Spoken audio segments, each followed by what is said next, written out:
Yes,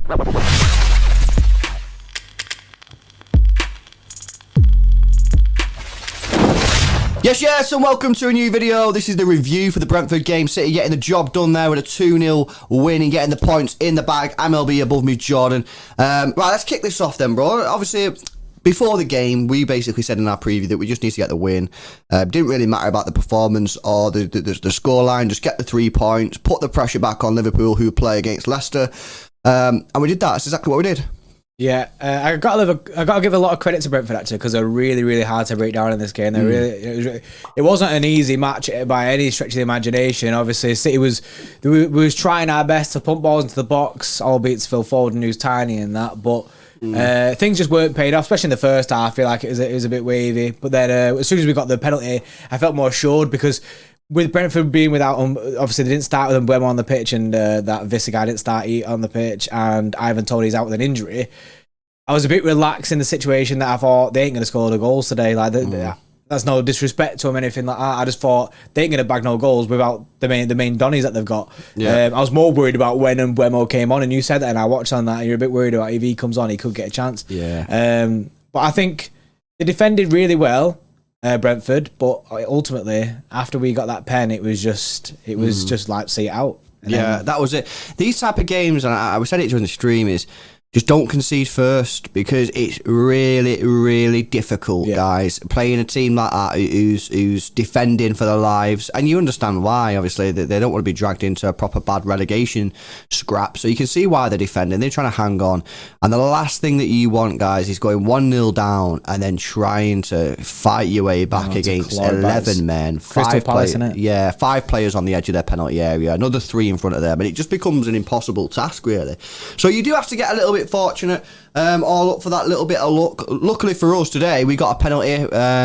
Raheem Sterling driving at the defender. He's really full of confidence at the moment, Raheem Sterling. Wins the penalty. I don't think you can really question the penalty. And then Riyad Mahrez steps up, and what a penalty that was, bro. He's such good form right now, Riyad. Yeah, obviously scored 2 in the last match, scored again today. Loving life, Riyad Mahrez. And it's good as well, because we spoke about this, because the African Cup of Nations and Algeria getting knocked out really early. It was important to get Riyad back, get him playing games, and get him, like back enjoying his football again. And it seems to be that way. He seems to be loving his football at the moment. He's playing really well. Obviously today wasn't wasn't the best of games from Riyad Mahrez that you're ever going to see. But he took the penalty. He stepped up when we needed him to step up, and the penalty was incredible. And on Raheem Sterling, I think he had a good game today. I think he was really. I feel like ever since we spoke about Raheem Sterling's decision making being really slow, I feel like it's really improved from then till now. He kind of knows what he's doing on the ball. He just we know he can't shoot in it, so you can't really criticize him anymore, because he can't shoot, and that's just it. But I actually think Raheem Sterling worked really well, and he actually started on the left hand side, which we don't prefer. No, yeah, and I had a feeling about Raz. I said it in the preview, and just something about him at the moment. Him and Mahrez, both of them, they're both just in good form at the moment, and that's why they deserve to play. Obviously, Grealish missed out today. I'm not reading too much into that, but when he come on, he did well, just keeping the ball, knocking it around, and all in all, guys, it was a good performance. Someone who I thought was excellent today, really good, was Kevin De Bruyne. There was talk, I think, earlier on in the season, what's his format? He's a bit slow or whatever. He's not getting into good form, but I don't think anyone right now can question how he's playing. He's playing out of his skin, and you know what? I'm going to talk about something that's not really that associated with Kev, and it's his work rate.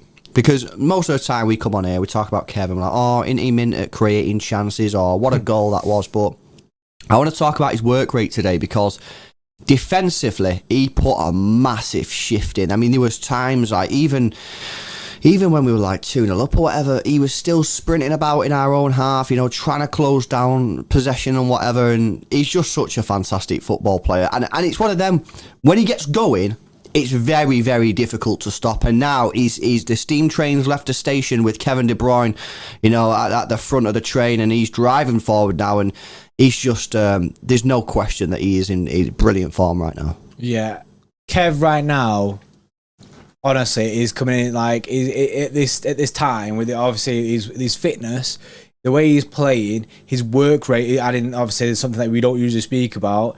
it's coming at a perfect time as we start to get into, do you know what I mean, like the business end of the season, where we're going to have games every couple of days, and also we've got important Champions League games coming up where we're going to really need him. It's coming at a perfect time, really, and I'm all for it. I love Kevin, this team. We always say, like, the Rodri, Gundo, Bernardo midfield has an incredible like, do you know what I mean, like results with them three playing as the mid, but it just can't be that because Kev is too good. He's too crucial for the team, and he showed it today. Like, as much as, like, if he's not pinging balls forward, he's getting back defensively and helping out there, and it's mad. It's mad. You can see that this is a different Kev to the start of the season. It's took it, like, give it his credit. It took him a while to get to where he is now. I know he's had a rough time with injuries in the past few years and that, but right now Kevin is looking absolutely incredible. Yeah, absolutely. Honestly, and you know what as well? It's going to become a point soon where City are going to have to start managing this guy very, very well, because, you know, he has had a few injuries over the years, and you know, the last thing that we want to be doing is overplaying him, playing in games which, did you really need to play him in that game? And then he picks up an injury, he's out for a couple of months. You know what I mean? City have to start looking at this now, because at the moment we're not giving the guy too much rest. We're playing him quite a lot, so it'll be interesting to see over the next sort of 18 months how City move forward in the management of Kevin De Bruyne, you know. So we'll have to keep an eye on that. But he was absolutely fantastic. Shout out, you know, just a quick shout out. We have a poster available on our shop. It's a sick poster. It's and if you want a copy, links in the description. It's relatively well priced, and go show your support for Kevin De Bruyne and for the channel by getting your posters. Links in the description. Right, bro. Player ratings. Kick us off.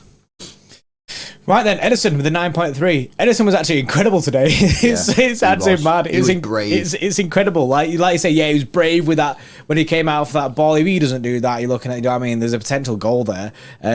He absolutely smashed it. He absolutely smashed it today. In situations where, like, they'd be offside, but they'd still go for the shot. There was that tip over the bar that he did, which is sick. He had a really good game today.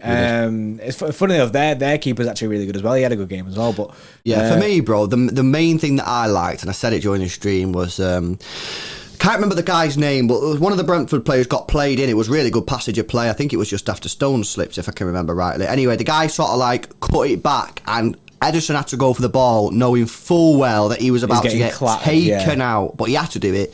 And he did do it, and he got taken out, and there was a few minutes stoppage just before half time, wasn't it? Yeah, but that for me, he was really brave going into that. Fair play. But yeah, brilliant performance from Edison. Yeah. Stones at right back, bro. Stones as a right back. This is weird, because when I seen it, I was like, sure, it's a back three, and Cancelo's going to move into the mid kind of thing. Stones at right back was wild. This guy was getting forward. He was megging, man. He was doing bits. It's actually wild, because he actually looked like a really, really good right back. But the thing about Stones is Pep loves inverted fullbacks.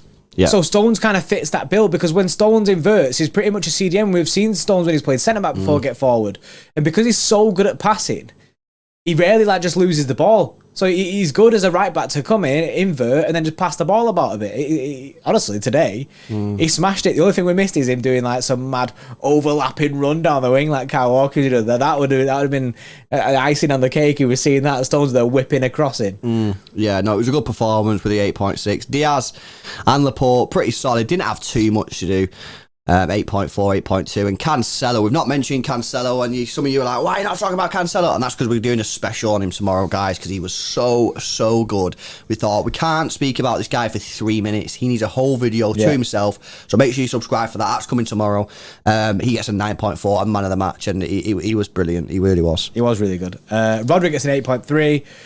Bernardo gets a 7.7. A bit more quiet from Bernardo today. Not sure, maybe it was a bit difficult for him with all the Brentford players being in their half.